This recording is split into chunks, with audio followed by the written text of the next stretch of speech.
ഇന്ന് പുറത്തു വന്ന രണ്ട് ക്രിക്കറ്റ് ന്യൂസാണ് നമ്മൾ ഇന്നത്തെ വീഡിയോയിൽ നോക്കുന്നത്. ആദ്യത്തെ ഒരു അപ്ഡേറ്റ് ശ്രീലങ്കൻ ക്രിക്കറ്റ് താരവുമായി ബന്ധപ്പെട്ടതാണ്. മുൻ അണ്ടർ-19 ശ്രീലങ്കൻ ക്യാപ്റ്റൻ വെടിയേറ്റ് മരിച്ചിരിക്കുകയാണ്. ചൊവ്വാഴ്ച രാത്രിയാണ് ക്രിക്കറ്റ് ലോകത്ത് ഞെട്ടിച്ച സംഭവം നടന്നത്.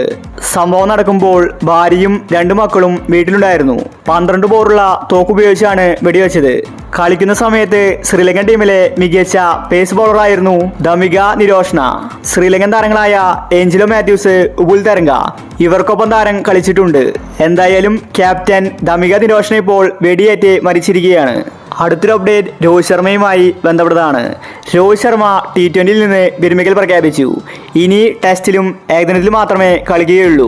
ഇപ്പോൾ ഇതാ രോഹിത് ശർമ്മയോട് എന്നായിരിക്കും ഇനി ടെസ്റ്റും ഏകദിനവും അവസാനിപ്പിക്കുന്നതെന്ന് ചോദിച്ചിരിക്കുകയാണ്. രോഹിത് തന്റെ വിരമിക്കലിനെ പറ്റി തുറന്നു പറഞ്ഞിരിക്കുകയാണ്. രോഹിത് പറഞ്ഞത് ഉടനെ തന്നെ വിരമിക്കൽ ഉണ്ടാകില്ലെന്നാണ് അറിയിച്ചിരിക്കുന്നത്. കുറച്ചു കാലം കൂടി ഇന്ത്യൻ ടീമിന് വേണ്ടി കളിക്കാൻ ആഗ്രഹിക്കുന്നുണ്ടെന്നാണ് രോഹിത് പറയുന്നത്. വരാൻ പോകുന്ന ചാമ്പ്യൻസ് ട്രോഫിയും അതുപോലെ തന്നെ ടെസ്റ്റ് ചാമ്പ്യൻഷിപ്പും ഈ രണ്ടിലും രോഹിത് ശർമ്മ ഇന്ത്യൻ ടീമിൽ ഉണ്ടായിരിക്കും. അതിനുശേഷമായിരിക്കും രോഹിത് ശർമ്മയുടെ വിരമിക്കൽ. രോഹിത് പെട്ടെന്ന് T20യിൽ നിന്ന് വിരമിച്ചപ്പോൾ ആരാധകർ പേടിച്ചിട്ടുണ്ടായിരുന്നു. എന്നാൽ ഇപ്പോൾ രോഹിത് ശർമ്മ തന്നെ വിരമിക്കലിനെ പറ്റി തുറന്നു പറഞ്ഞിരിക്കുകയാണ്. T20യിൽ നിന്ന് രോഹിത് ശർമ്മയും കോഹ്ലിയും വിരമിച്ചപ്പോൾ സഞ്ജു അടക്കമുള്ള യുവതാരങ്ങൾക്കാണ് അവസരങ്ങൾ വീണ്ടും കിട്ടിയത്. അപ്പോൾ ഇത്തരം ക്രിക്കറ്റ് ന്യൂസിന് വേണ്ടി ഈ ചാനൽ മറക്കാതെ സബ്സ്ക്രൈബ് ചെയ്യൂ.